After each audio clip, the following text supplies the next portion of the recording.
It's a sketch show written by people new to television, so there'll be lots of things going on. I'll introduce myself properly. My name is Paul Martin. I have a bit of a reputation amongst other comperes of being a sort of topical comedian. During the Blitz, in the Second World War, my dad used to say, don't worry about the bombs. The only bombs you've got to worry about are the ones that have got your names written on them. And that really scared the next door neighbours, Mr. and Mrs. Doodlebug. Strange family, the Doodlebugs. They had this rather bizarre sex life, and we could hear everything through the partition wall, mainly because my father had hidden a series of microphones in their bedroom. He was a strange man, my dad. During the Depression, he came down to London looking for work. He was a coal miner. He used to hang around the underground, asking ticket collectors if they wanted any more tunnels built. I don't know what that noise was. Saturday night, go down a pub, one of these modern traditional pubs, ye old floppy disk. And he always came back as sober as a judge, paralytic. It was always the same. He'd stumble into the bedroom, see my mother in bed with a strange man, smash the room up, throw him out, watch the late night movie, realise he's in the wrong house.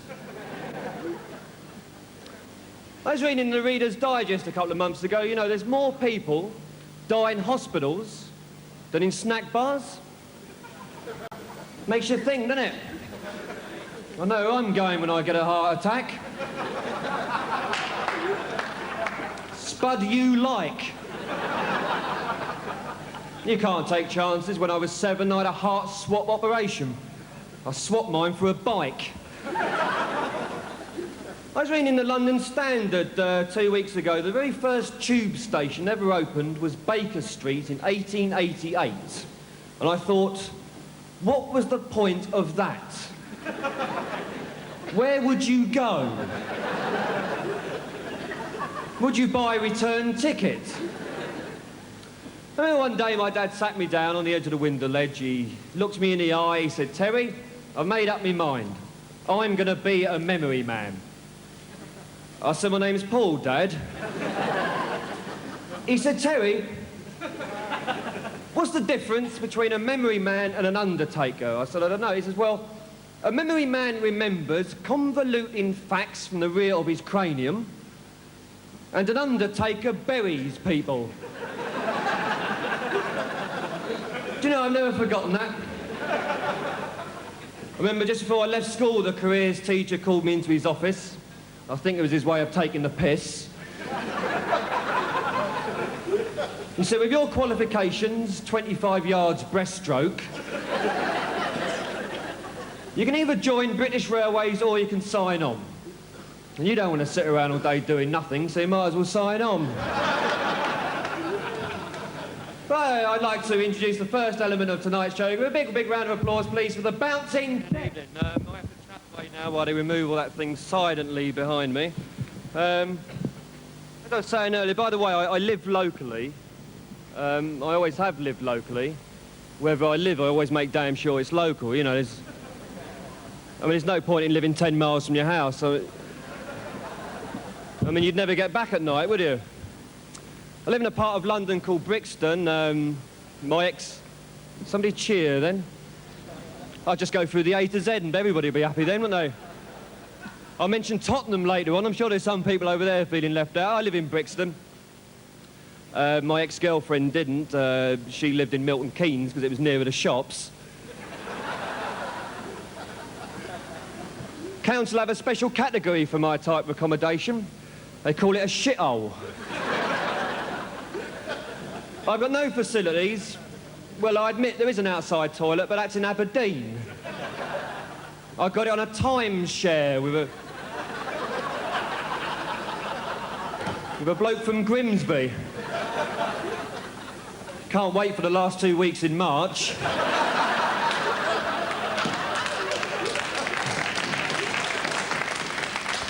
The lights came on then, you know, is that...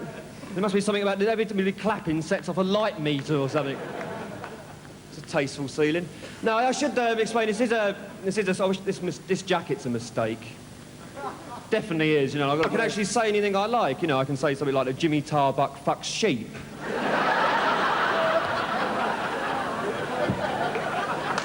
Somebody down here says he does. So we all know what you get up to in private, don't we? Probably a sheep fucker's gazette, you know. Get it sent round to you every month, you know. This week's cover picture is Jimmy Tarbuck, you know. This is one of Jimmy Tarbuck's old suits from Live at the Piccadilly. It's got the punchlines written on the shirt cuff here. I'd like to do one for you now. And the parrot said, I give up, what did you do with the ship? Well, he probably tells it better than I do, you know. Over here, I got the questions for winner takes all. Let's have a go at this one. Now, it's this strange phenomenon of comedians sort of, you know, hosting quiz shows. It's the newest thing now. I'd love to do something like Who's Baby? I think that's a great programme. And honestly, I think Bernie Winters is severely underrated, you know. He's superb. No, he is, really. You know, it's great the way he split up from Mike Winters, you know, and replaced him with a dog. I'd like to do a show called Whose Corpse? Would you dig somebody up after about 5 years and try and guess who they were?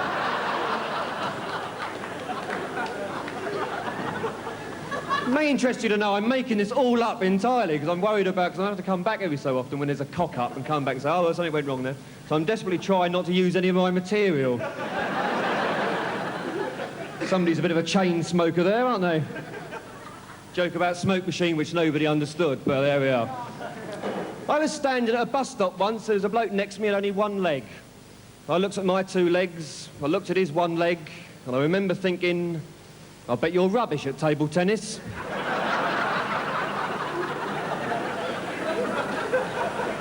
It's a true story, that one. I'd quite like to see a television programme, seeing that's the reason why we're all here. I'd like to see, if there's any powers that be here that can make this come true, I'd like to see a television programme which combined the elements of murder, mystery and gardening tips. Percy Thrower's Theatre of Blood. No, it'd be a damn good show. It'd start off every week with Percy in the garden, you know, the rhododendron's a hardy plant. Which reminds me of a particularly nasty case of murder. Strange warm-up material, this, isn't it? Now, when digging a shallow grave, it's important to use a good quality topsoil. You don't want them torsos popping out in the middle of your lawn. I bet they say they don't do this stuff on Who's Baby, do they? You know? What can I talk about now? How much are we doing here? I'm nearly ready. Let me see, what should we talk about? Yeah, I was watching the news about February last year. They had film of Ronald Reagan's inauguration ceremony. Very important part of the American Constitution. And the Americans held it in Disneyland. This is actually quite true. You had the sight of one of the 2 most powerful men in the world, shaking hands with Mickey Mouse, Donald Duck, Goofy, all the people who voted for him, you know. And I thought one difference between here and there is, like, no matter how bad things get over here, whoever wins the next general election and they're standing on the steps of number 10, you wouldn't expect Sooty to turn up, would you? Well, Sooty, I'd like to thank you for all the work you've done in the campaign. What was that? Have I seen a bucket of whitewash? I mean, seeing as this bit isn't recorded, I might as well tell you, because I've met Sooty. I was his stuntman for a couple of years, and I think I can honestly say that Sooty is one of the biggest bastards I've ever met in my life. I've just been given a thumbs up, so I don't have to, I'll tell you all about that later, pending legal costs, of course. So here we are with the very first sketch. Thank you.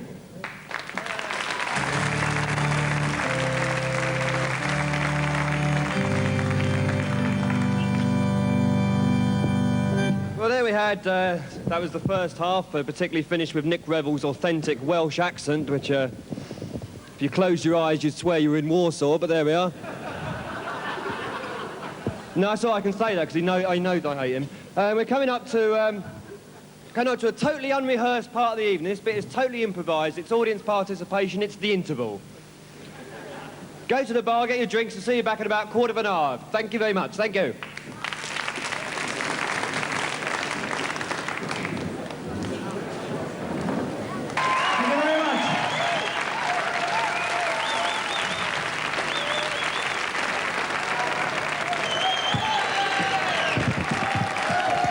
Thank you.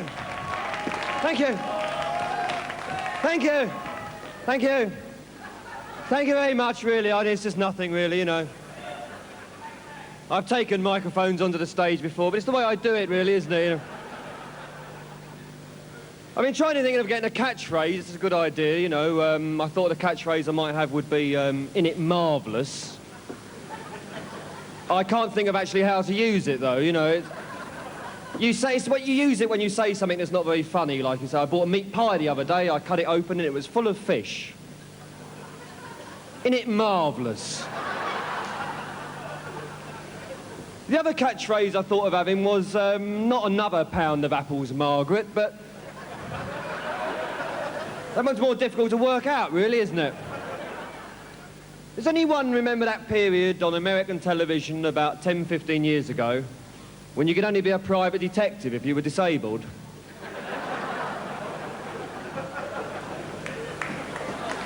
Man Called Ironside, that was the first one. That was realistic, wasn't it? Bloke in a wheelchair on the homicide squad. Gets a call to chase the suspect. I think that's him going past, actually.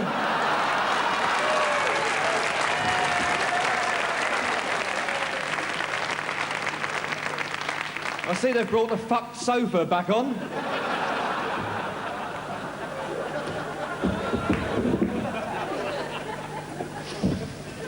I've completely forgotten where I am now. I know. I have a reputation amongst other compeers of being a sort of Mr. Topical. During the Blitz and Second World War, my dad used to say, don't worry about the bombs, the only bombs you've got to worry about are the ones that got your names written on them. And that really scared the next door neighbours, Mr. and Mrs. V2 Rocket.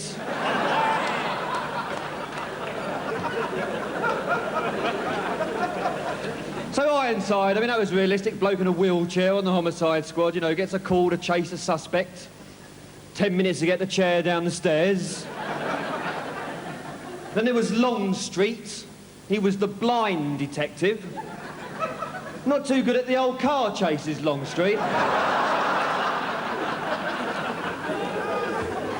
Nothing about a doubt, my real favourite one was Frank Cannon, the huge detective. 50 stone of solid fat. I used to watch that programme every week, not because he was a good detective. I was fascinated by the fact he could actually walk. I remember seeing a 2-hour special of Cannon trying to get out of an armchair.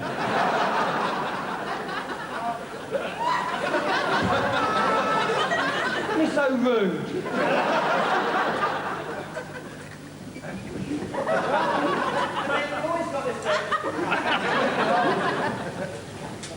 You're just waiting for the lights.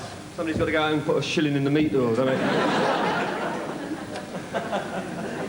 I mean, at the end of every single Cannon episode, he had to chase the suspect. And he'd catch him, even though the suspect was 30 years younger, 45 stone lighter, and in a car. You had these endless shots of Frank Cannon running down the street. It wasn't him, it was 3 stuntmen in a suit.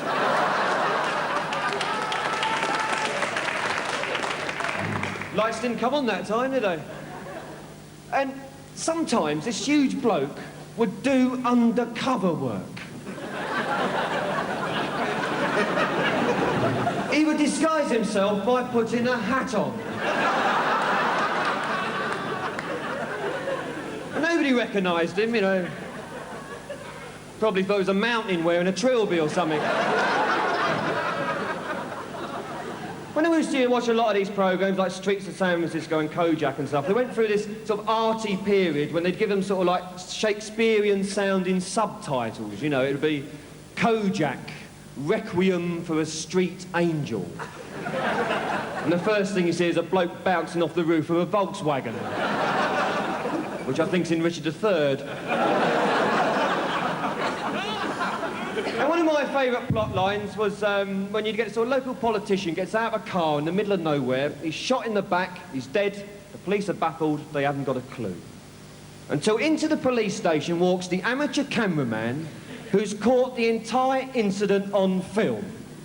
It's his hobby. Filming people getting in and out of cars. Imagine living with a bloke like that. And he shows the film to the police for they watch it for 3 or 4 days looking for clues until suddenly one of them says, "Hey, roll that back a few frames." He says to the projectionist, "Can we just enlarge that little bit there?" Which is impossible, you know. And the projectionist says, "Sure." He's only been doing a job a week, he doesn't know it's impossible.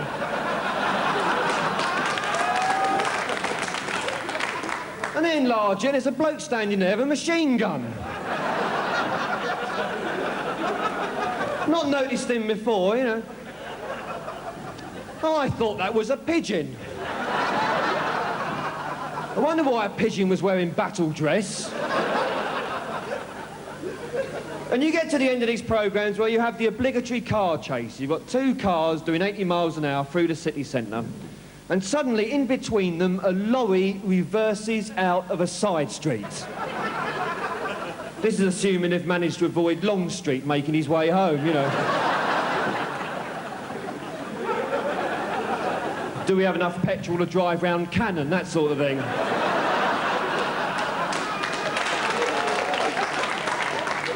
Here comes Ironside in the fast lane, you know. How long have you been sitting there? Yeah. Let's all go back to my house for a party, shall we? So, this lorry reverses out of a side street, and every week. Now, why is this? Is it because the lorry drivers in America are particularly thick? Do they sit parked in side streets all day, not daring to move, until they hear the sound of screaming car tyres and think to themselves, "Oh well, better reverse, I suppose."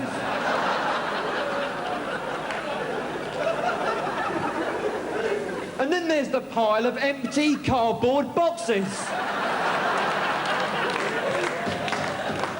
What are they doing there? They're waiting for the lorry that's been parked in the side streets. And every couple of weeks, the superior officer gets to say to the main detective, he says, "You're getting too close to this case, Jim. I've got the DA's office on my back." What does that mean? I've got a bus station in my pocket. There's a chicken farm down my trousers. Sod the programme, I'm enjoying this. Anyway.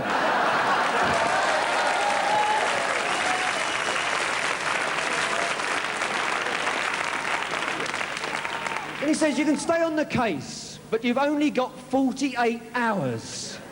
Why? Why is it always 48 hours? What happens if the next day's a bank holiday? Can he, like, split the 48 hours up? You know, I do 2 hours Wednesday, 4 hours Friday. Flexi time, you know. Talking of which, it's time I got off. Here's the second half. Thank you very much indeed. Thank you.